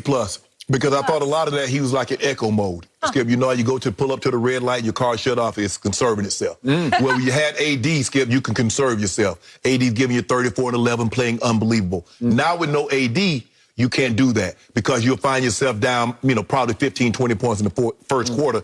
In the game, you don't shoot the 3 ball well enough to get yourself back into the ball game. So now I expect LeBron James to have a heightened sense of understanding. Like, you know what? I don't have AD. I don't have another guy that on a given night can go get me 30, 40 with 10 to 15 rebounds. So now I've got to put the onus upon myself to do a little bit more as far as scoring and try to get even easier baskets for my teammates. So I gave him a C+, Skip. I still think the turnover to assist ratio is a little bit too high for my liking, Skip. You can't have 6 turnovers. 6 turnovers yesterday with 6 assists. That's not good enough. Nope. I think he had 5 the first game. Not good enough. He has to understand you can get away with that if you got AD, somebody that can offset some of those turnovers by giving you big buckets and big moments. I'm not so sure, other than yourself, who can you really count on to give you those kind of buckets in those moments. So I gave him a C+. I thought he played well, not nearly aggressive enough yesterday as I like to see him. He needs to be like he was in Game 3 in the third quarter. You remember how he came out, Skip? 7 possessions, to the basket he went. He did. Scored 5 times in 7 drives. And that's what he's going to need to do, Skip. And they're going to have to. The only way the Lakers attempt 43s again, if you start the game 15 for 3, then I give you my blessing to shoot 25 more. Other than that, that's too many threes. But I gave him a C+. Okay, so I'm having a hard time deciding how harshly I'm supposed to grade GOAT James. Is he GOAT James? Is he still the best player on the planet? You say yes, right? Yeah. Is he the best player on the planet as we speak right now? He's limited right now. He's limited, says Shannon Sharpe. Limited. Okay, because after the Game 2 win, LeBron suggested they go as AD goes. And in Game 2, he went off. And when he attacks that way from the start, does that mean LeBron gets to go along for the AD ride? Well, it's kind of like if you watch James Harden the way he plays nothing like he played in Houston because he didn't have KD and Kyrie. Remember when he got the jersey and KD got hurt and Kyrie was out, James Harden go get 50. He played like he played in Houston. They come back, he falls back. So now he's like, hold on, I got AD, let me fall back. AD's not there, got to step to the front. Okay. I'm going to grade him on the Shannon Sharpe curve, and it's a tough curve because I look at these 4 games and they just leave me flat. They leave me unsatisfied by his standards. Yeah. I got to go D+. You go C+. I got to go one level lower, D+, because I just don't see the king. I wait for attack mode. I want to see it tomorrow night because I still believe at year 18, at age 36, he's in good enough shape. His ankle's got to be getting a little better by the game, that he can go into all-out attack mode. Jay Crowder cannot guard him. Bridges cannot guard him, and I still do not believe that Ayton can keep him from the rim. Ayton was getting devoured in games 2 and 3. I'm talking about just like he was. I told you, was there some rule that he could only play on the offensive end? Right. And then yesterday he started to rise and shine a little bit as a rim protector. But guess what, Skip? He had nobody to occupy his time. I got it. Your mom, your grandma, you say, boy, you need to find something to do with your time. We need to get a big body in there to do something with Ayton's time. Okay, so these numbers for by his standards, they're just pedestrian. The career lows. 22, 7, and 9 with high turnovers, like you said, where he's had 6 and 6 turnovers in 2 games. Well, that's not good enough. So then I go deeper, another level, and from 3, he's 32%. That's not good enough. What is it, 7 of 28 that he is? Yeah, 7 of 28 from 3. Well, I'm sorry, 9 of 28. 9 of 28. That's not good enough. No. It's too many and too few, right? Too few makes. Free throws. It's way too few. He's only taken 17 free throws in 4 games. That's ridiculous. That's barely over 4 games. He averages 9 attempts a game over his playoff career. Jason Tatum just shot 17 the other night. That's why I said. And he was 17 to 17. AD shot 17 in... No, AD shot 20. One of the games, I thought it was 20 and... Yeah, he was 20 and 17. Okay. I mean, 17 to 20 from the free throw line. Okay, so the point is, I told you, I need to see 20 free throws from LeBron. I don't care if you're scared of the free throw line. You're not as bad as Luka. So just go shoot them. Just go up, go stand up there with some conviction and stroke free throws. And if you can make 15 or 20, it'll be huge. It could get you over the top in Game 5 at Phoenix. Because for the 4 games, I look at the fourth quarter of game number 1. He was horrible in the fourth quarter, and the game was begging for him to win it because Chris Paul was playing with one arm, and basically he wasn't even playing. Well, he ended up going out. Yeah, he wasn't even there. And LeBron goes 1 of 4 from 3 and 1 of 4 from the free throw line. It's not good enough. It's not goatish. It's not best player-ish. So in the end, I look back at this year. You realize LeBron without AD this year against playoff teams was 1 and 6. So he did not distinguish himself in the regular season. So even look at the fourth quarter numbers in these 4 games. 3-point field goals in the fourth quarter from LeBron, 1 of 9. From the free throw line, he's 6 of 12 in the 4 fourth quarters. Well, that's horrible. Right. Even you can't defend No, that, right? there's nothing to defend. Okay. I wouldn't attempt to. Okay. He understands that he has to be better. He has to get more production. I mean, his starters yesterday, nobody was in double figures. Schroeder had 8. Matthews had 6. Drum had 5. AD obviously got hurt, had 6. That's not good enough, Skip. You can't win. If you got 4 starters and none of them scoring double figures, you're not winning. Your bench is not getting, Skip, they got a solid bench. The guys make plays here and there, but they don't have a bench, like a historically great bench that can offset your starters not playing well. Schroeder's going to have to be better than 3 or 13. He just has to be. Okay.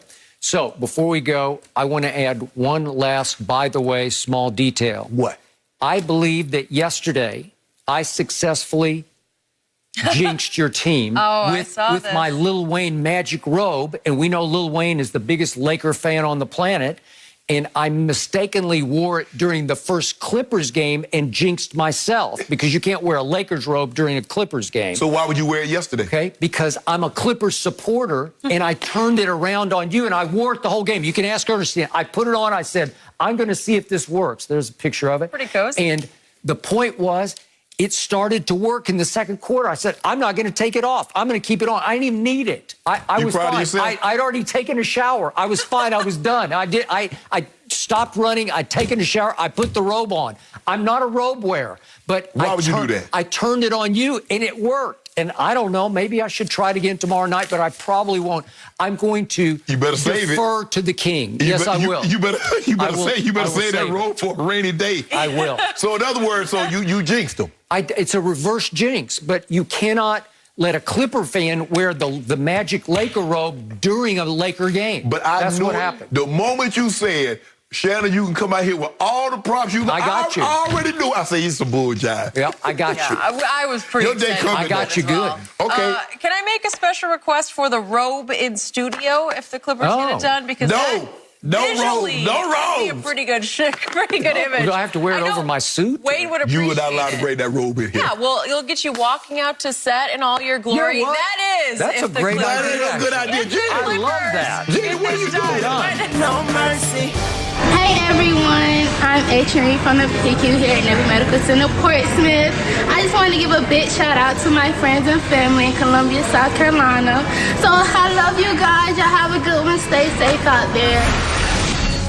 Thank you for your service, and thanks everyone at home for spending Memorial Day with us. So let's talk about this. The Clippers came to Dallas trailing 2-0, and now head back to LA with the series tied and home court advantage reclaimed. Kawhi led the way with a game-high 29 points, and the Clippers held the Mavs to a season low in points. Luka Doncic, who's dealing with a nerve issue in his neck, said he was terrible in the loss, finishing with 19 points. And after making 17, 18, and 20 three-pointers in the first 3 games, the Mavs made only 5 Game 4. So, Shannon, now who wins this series and how many games? Well, Luka didn't lie. He was terrible last night. Skip, he doesn't look the same. I don't know the extent of the injury, but he just doesn't look the same. His body language, he doesn't seem as confident as he once was. And maybe the Clippers has a lot to do with that, with the way they played.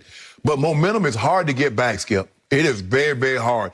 And it seems like the Clippers are playing with the confidence that the Mavericks had the first 2 games. The Clippers are playing with that now. And so they got the Mavericks got their work cut out for them. The question is, can Hardaway Jr., can Finney-Smith, can Kleber, can they start back making the threes? Can they start back making the shots that they made in the first 3 games? Because the shots are going to be there. They're going to have to come try to get the ball out of Luka's hand. And when they do, can you make them pay? I don't think I think if obviously they got to get back to Dallas. I don't believe they win. I don't believe the Mavericks win Game 3. I'm going to take the Clippers, and I'm going to see how Game 5. Yep. I'm going to take the Clippers, but I'm going to see how Luka plays, and that will tell me whether or not he can summon it up one more time to make this a 7-game series and win in Dallas in Game 6. So, before the series, I said Clippers in 6. Then Friday, I completely wrote off the Clippers because they deserved to be written off. They looked like they had no prayer going to Dallas. And it looked like over the first, 7 minutes of the first quarter on Friday night, they had less than a prayer. Right. They were down 30-11. Luka's giggling, chuckling, laughing, clowning, taking a logo three, trying to just bury them in the first quarter. I thought Steve Ballmer was about to fire Ty Lue on the spot, and you know the rest of the story. The Clippers went on from that moment to outscore them by 54 points over the next 7 quarters at American Airlines Arena. So I will now amend my prediction.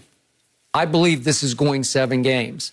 And I will not be surprised if Dallas wins Wednesday night at Clippers, because my fear is that the Mavericks love shooting at Staples just as much as the Clippers love shooting at American Airlines, because they love it. They loved it during the regular season. Right. They shoot the lights out. They send the Clippers down into the basement because it's like it's their home floor. And I believe that this series has been just surreally bizarre enough that they could flip the switch back on. They will not make 5 out of 33s tomorrow night, or Wednesday night, I'm sorry. But you know and I know they'll probably make 15 or 18 threes. Right. I'm still not sure about my Clippers closing deals. They didn't really have to close in the last 2 games because they just took the game over, and it didn't require a photo finish. Hey, you except game 3, Skip, they executed because Luka cut it to 2, cut it to 3, and then Morris hits a 3, push it back to 6, and the next. And last night when it got just slightly dicey, all of a sudden I had tweeted, put Rondo back in, and immediately Reggie Jackson hits 2 threes, back-to-back threes, and I immediately tweeted, don't put Rondo back in. So I still believe playoff Rondo is the answer to all my problems. And my prayers for this team, because I need to see him close a game. Ty won't let him finish the game, and I don't understand it. And Rondo's only playing 22 minutes a game. Right. So what did I tell you Friday? I want to see him play 35 or 40 minutes. But Skip, if you remember Friday, they put the ball in Kawhi's hand and let him run the point. And they got whatever they wanted. They kept getting layup after layup, dunk after dunk, wide open shot after wide open shot, as with Kawhi running the point. But Skip, if you tell me that Finney-Smith, Kleber, and Hardaway Jr. going to combine for 12 points and play over 30 minutes, well, I'm going to say Clippers going to blow them out again. What did they do in games 1 and 2? That's what I'm saying. Now, which of these 3 are going to show up? Because I believe Luka would definitely play better than what he played last night. Okay. But the question is, look, Skip, they don't have anybody that can defend Paul George and Kawhi. They don't really have anybody. They do not. So concede that, give them that. But you can't let Reggie Jackson go get 15, 18. You can't let Marcus Sr. go get 15, 16. You can't do that. You got to take something away. If Kawhi and PG gets theirs, because you beaten them when they've gotten 69. Well, they scored 49 last night between the 2 of them, and they routed you because you let everybody else got involved. They did. So I still have a bad taste in my mouth from last year, Denver, games 5, 6, and 7, when the Clippers led by 16, 19, and 12 points and could not close the deal. I just need to see one down the stretch game that's back and forth, teeter-totter type game that they say, no, we got this. Well, tell me who's going to be Murray and Michael Porter Jr. for the Mavericks. Because we know who Jokic is. If we going to say Doncic is going to be Jokic, who's going to be Murray and Michael Porter Jr. for the Mavs? Well, I could ask that about the Clippers, too, right? Like, who's that guy? Is it going to be Kawhi? Maybe. Well, Kawhi looked good. Hey, I got to give him credit, Skip. He looked unbelievable in this series, especially the last 2 games. He's been phenomenal. It's got to be playoff Rondo closing. Oh, yeah, you've been wanting that, Skip. No mercy. Saturday on Fox, it's one of the greatest rivalries in sports as the Red Sox take on the Yankees, or the Dodgers battle the Braves, or Cubs Brewers. Saturday, 7 Eastern on Fox and the Fox Sports app. So check local listings for the game in your area. Guys, Trae Young and the Hawks are only 1 win away from advancing to the second round as they lead the next 3 games to 1. Trae led the way with 27 points and 9 assists, but it was a total team effort as Atlanta had 6 different players score in double figures. So, Shannon, what is the biggest reason the Hawks are up 3-1 at this point? Julius Randle's been awful.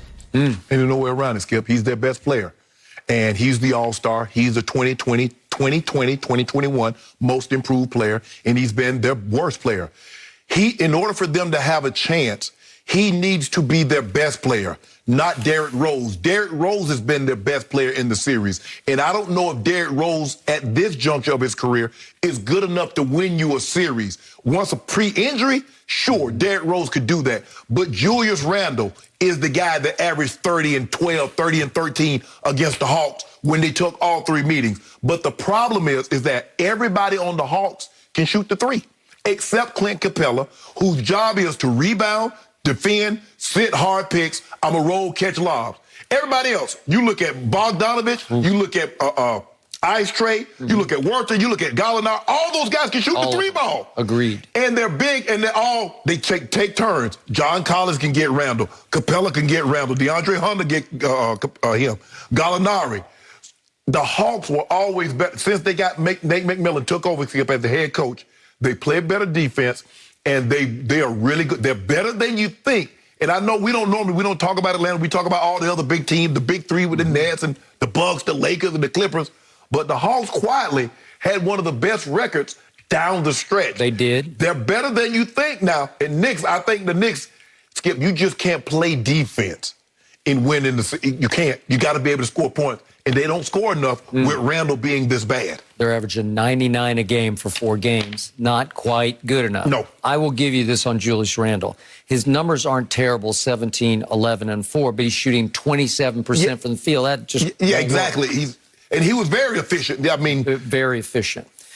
Here's how the Knicks could win game, what are we up to, 5. Trae Young lost his mind yesterday and reverted back to bad old Trae Young because look what he did. He got a little full of himself, and he took 14 threes. Well, I've been applauding him of late because I told you 2 years ago he averaged 10 threes a game, and he cut it down to 6 this year. 6 will work because he's not a very good three-point shooter, and he wants to be Steph Curry. and he will attempt logo threes occasionally. He wants to be Dame. And every once in a while, he'll make one, and everybody will go, ooh, I can't believe you, Trae Young. And suddenly he starts to believe the hype, and 14 was by far his season high. In fact, it was a season high. 12 was his previous season high. Well, that won't work. Let's give 14. All the Hawks were trying to end the series in the first 5 minutes of the game. Everybody was jacking up threes. And I'm like, bro, y'all can't end the series, end this game in the first 5 minutes. He was jacking them up. Bogdan, Werther, all of them was just jacking up threes. Calm down. I thought the Knicks also got out of their comfort zone and started jacking up shots. I agree. So the Knicks are still favored by 1.5 at Madison Square Garden. And if they could win a football game, I would give them a chance because that's how they won their one game. They just played football. Right. And if they can do that, which is what Tibbs likes to do, then they would have a shot. But they're going to have to rough up little Ice Tray. But, Skip, or if you think about it, Skip, even in the second game that they won, the Hawks had a 13-point lead at one point in time in the game. So it's not like they've just been running away with the series, and then all of a sudden, down the stretch, they lose these ball games. The Hawks really have outplayed them every game. Every game. The Hawks are just deeper and better. Yes. And don't let the Hawks get Cam Reddish back because I got to tell you, with Nate at head coach, they're going to be a factor going forward. And the thing is, Skip, like I said, Capella is just a monster on the glass. No one can keep him off the glass. It's a perfect fit for what they need. Yep. No mercy. A lot has changed in 2 days, but how about this? The Bucks swept the Heat and sent Miami home off a triple-double by Giannis, who finished with 20 points, 15 assists, and 12 rebounds. The Greek Freak gave a memorable post-game interview about finishing off Miami, saying that the Bucks did not want to, quote, play with our food. Shannon, do you have any problem with him saying this? Nah, you don't play with him. Go ahead and do away with him.